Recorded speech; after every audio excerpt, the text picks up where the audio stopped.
Bonjour à tous et bienvenue sur cet audio. À quoi ça sert de me connaître?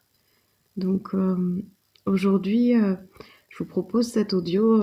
J'ai partagé pas mal d'audios, mais il y a très longtemps, dans les petits enseignements spirituels sur les outils pour se connaître. Donc pas mal d'outils mystiques, astrologie, numérologie, etc. Plus récemment, j'ai parlé un peu du design humain, des lignes de la main, ce genre d'outils. Et aujourd'hui, je vous fais cet audio pour vous dire, mon avis, à quoi ça peut servir en fait de mieux se connaître. Moi, ça a été hyper important dans ma vie, ça m'a fait beaucoup de bien, ça m'a éclaté, ça m'a passionné. Bon, ça fait vraiment partie de mon chemin de vie pour le coup. Mais je pense que pour tout un chacun, à un moment de nos vies, ça peut être intéressant. Alors qu'on croit à ces choses-là ou pas, quelque part, le plus important, c'est d'aller vers ce qui vous anime à un moment comme outil, et puis même au sein même de cet outil, de voir ce qui résonne. Par exemple, je dis tiens, je vais aller regarder mon signe astrologique. Bon, je découvre que je suis de tel signe. Je lis sur internet la plupart des descriptions de ce signe. Je vois si ce que ça résonne chez moi. Et puis il y a des endroits où je vais lire des trucs et je vais me dire tiens, ça me correspond pas. Bon, on verra plus tard. En fait, ce qui est intéressant avec se connaître soi-même, c'est d'adapter sa situation à qui l'on est. Parce qu'il y a des gens pour qui la vie c'est très simple, ils sentent tout de suite ce qui est bon pour eux, ce qu'ils ont envie de faire, tout s'aligne du jour au lendemain, ils ont le métier qu'ils veulent, le couple ça se passe bien, etc. Mais il y a des gens pour qui la vie c'est pas vraiment ça. On ne sait pas toujours vraiment ce qui nous plaît, on ne sait pas toujours vraiment ce pourquoi on est fait, on ne sait pas toujours exactement pourquoi certaines choses fonctionnent, pourquoi certaines choses fonctionnent pas, pourquoi certains schémas se répètent. Finalement, c'est quoi notre place dans cette société, c'est quoi notre place dans un foyer, etc. Et si vous allez vers ces outils-là, et qu'à certains moments ça résonne, et que vous vous dites ah mais en fait, c'est vrai que ce serait un peu ça, ça peut vous aider à y voir plus clair, à changer certaines attitudes, à prendre certaines décisions, à mieux comprendre, à voir ce qui va pas. Moi par exemple, j'ai vécu longtemps à la campagne parce que j'aime la nature et puis je suis pas complètement quelqu'un de la ville. Et j'ai découvert il y a pas si longtemps que ça qu'en fait je suis faite pour être dans un univers de marché. Donc ça veut dire que c'est un environnement où il se passe beaucoup de choses, ce qui n'est pas vraiment le cas de la campagne.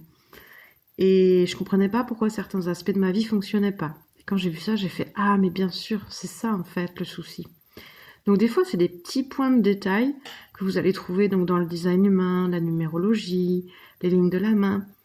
Et en fait, si vous vous interrogez, que vous prenez le temps de regarder ce qu'il en est, et que vous vous demandez où ça vous emmène, peut-être que vous aurez des éléments de réponse et vous aurez des outils pour corriger un peu vos situations, pour aller vers encore plus ce qui vous plaît, ce qui vous anime, là où vous avez de l'abondance, là où vous êtes bien.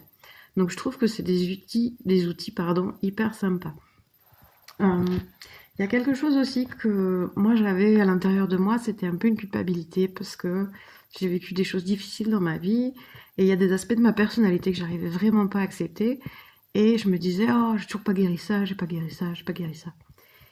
Et il y a eu des moments où j'ai regardé ma numérologie par exemple ou le design humain et j'ai dit tiens mais en fait c'était marqué de base que ces traits, ces aspects-là en fait, faisait déjà amplement partie de moi. Dès le début, ça faisait partie des cartes, en fait, dès le départ.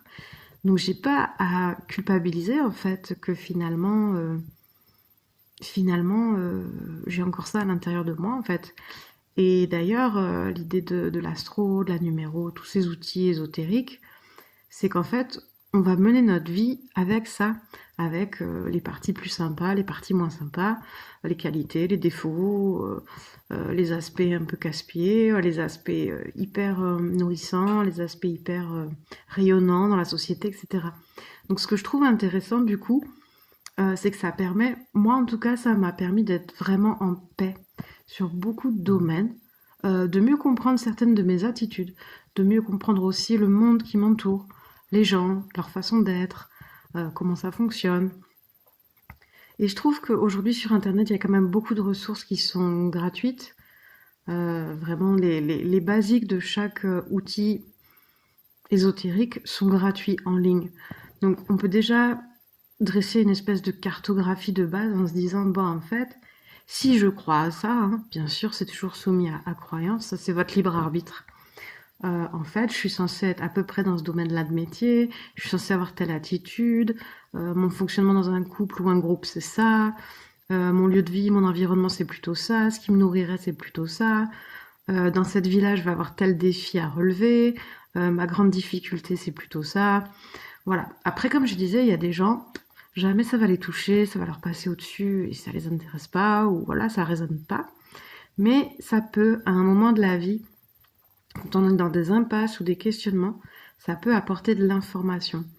Et moi, je trouve que quand on sait un peu qui on est quand même, c'est beaucoup plus facile de marcher dans la vie et dans le monde. Et même en termes d'empowering et d'empouvoirment, c'est, je trouve, beaucoup plus paisible et serein de savoir en fait un peu qui on est, c'est quoi mes qualités, c'est quoi mes défauts, c'est quoi qui est apprécié, valorisé, c'est quoi qui généralement ne plaît pas et ne fonctionne pas. Parce que du coup, on a beaucoup plus de vision et puis de simplicité à aller dans la vie et dans le quotidien. Et ça peut vraiment apporter des ajustements, soit des choses un peu grandes, soit vraiment des toutes petites reparamétrages intérieurs qui permettent vraiment d'y voir plus clair en fait. Un peu dans les déculpabilisations, moi j'avais aussi en numérologie des gros cycles de vie. Et, et pareil, je me disais, mince, cette période-là de ma vie, il s'est passé ça, ça, ça. Et quand j'ai regardé les frises numérologiques qui étaient en accord avec ma date de naissance, en fait, de telle période à telle période, c'était censé être un peu comme ça, en fait, que c'était écrit. Donc là, pareil, on se dit, bon, bah finalement, j'ai fait du mieux que j'ai pu, quoi. Donc pour les gens qui ont tendance à pas trop être satisfaits d'eux, ou être un peu perdus, pas trop comprendre ce qui se passe, ça peut vraiment poser quelque chose. Vraiment être plus à la cool, en fait, moi, je trouve, de se baser sur ça. Voilà. Et bien, j'espère que ça vous aura aidé et je vous dis à bientôt pour un prochain audio.